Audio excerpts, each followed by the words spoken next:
I don't trust our defense at all. Time the perfect defense, and he picks it up. Nix's pass is picked, and it's Franklin. Nix protected. Now here they come, and Nix is buried. DeForest Buck. Nix with that pass, and it's picked off. Nick Cross. And here, Nix up the seam. Nix is picked again. It's Womack. I trust our quarterback. Lions team, unbelievable. Oh. That pass from Richardson is intercepted. Richardson puts some air under it. Richardson's pass, and it is picked.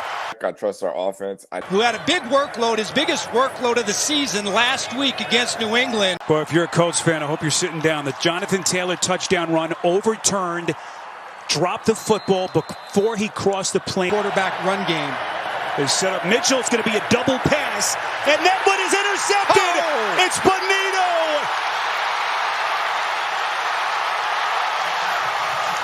Unbelievable. I just don't trust that defense, and I don't know, man. We some Indiana moves. I'm an Indiana move.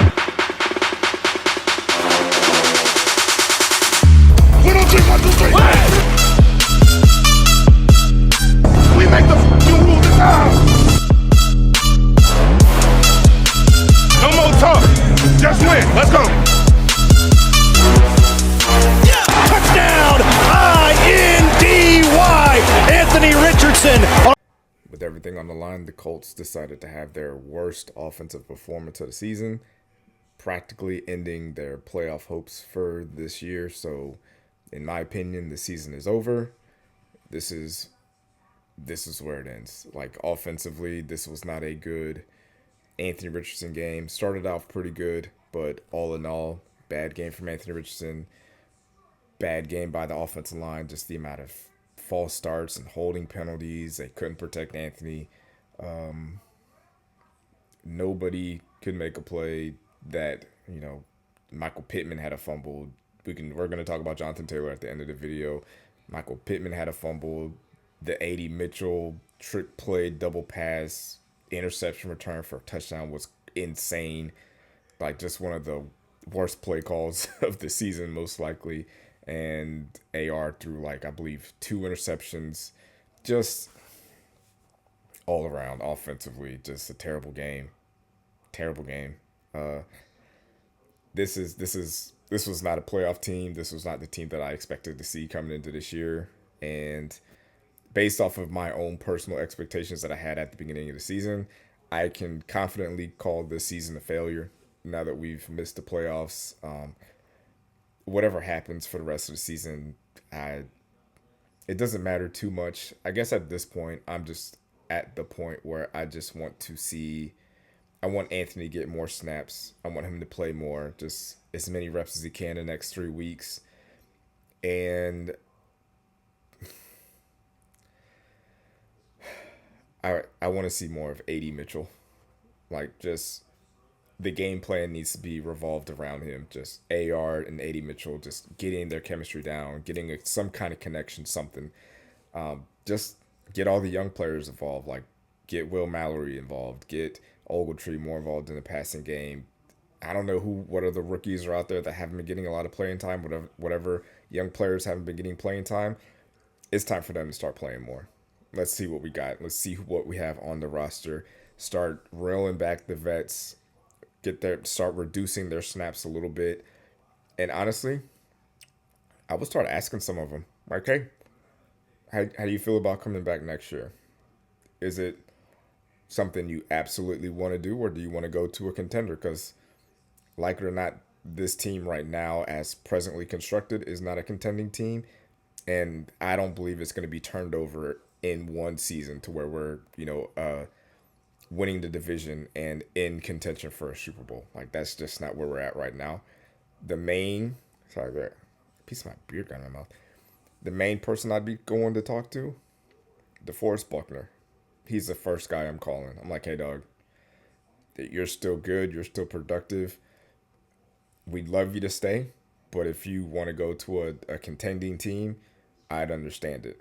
He's too good to be on this roster and on this team right now. He's way too productive, especially at his age. Like, he's a little bit older. And he would really, produce for a contending team. Like, sending him to, I don't know, Detroit or Kansas City for a second round pick, I'd be totally fine with that. Sending him to the Rams or whoever, like, give him a shot. Like, this is not what he signed up for, especially at his age. Maybe even Kenny Moore, maybe see if he wants to go. Like, he's up there in age.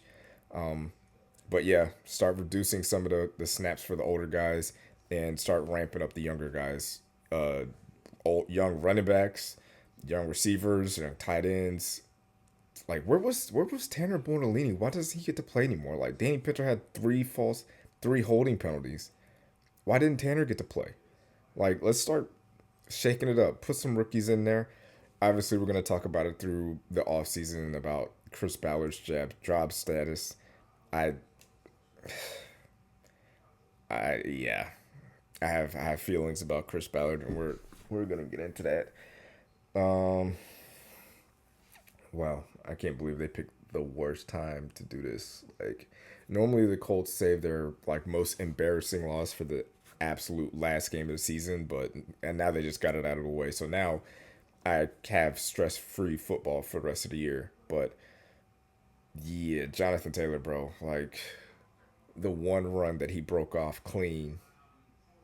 I cannot believe that people are still doing this. Like, still dropping the ball right before the end zone. It is an insane thing to see happen, especially considering it's Jonathan Taylor, who's not like a big celebration guy. Like, I could honestly see AR doing it because he's still young. Maybe AD Mitchell because he's a rookie. But like Ogletree, I could see him doing something like that. But Jonathan Taylor doing it, man, it's unbelievable. I would have never guessed something like that would happen.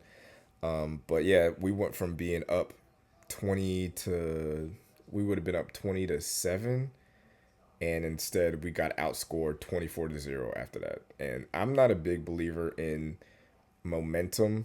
Like, I just don't really believe that that's like an actual tangible thing that's real.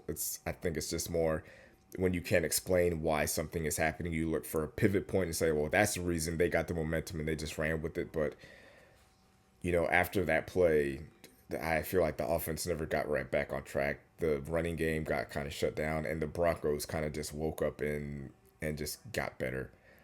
So, man, well, on a positive side, I'm in a Colts group chat, and I do not watch, or I don't follow the group chat until after the game, and I love watching the momentum of the game through the group chat after the game, and the moment that touchdown got pulled off of the board, reading the group chat and seeing that moment come up and watching it happen.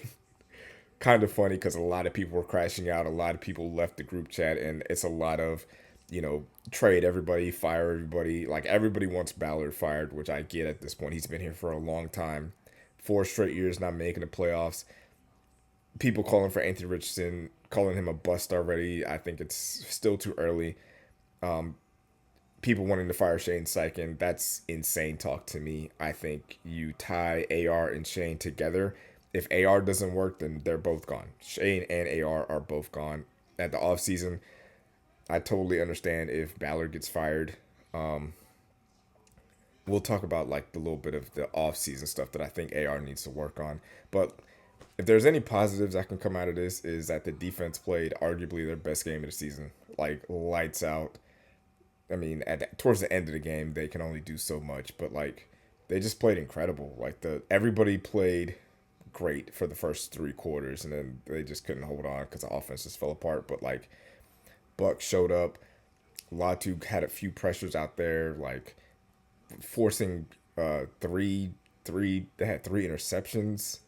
Like, usually we have 3 interceptions, you win that game. You win a game when you force 3 interceptions, but you can't do that when your offense gives the ball away 5 times. But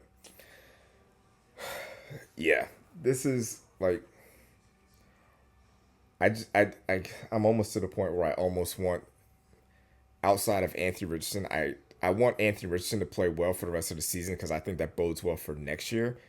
But I kind of don't want the team to play well because that means that they'll just bring everybody back again, and we cannot have that, man. We just can't have that.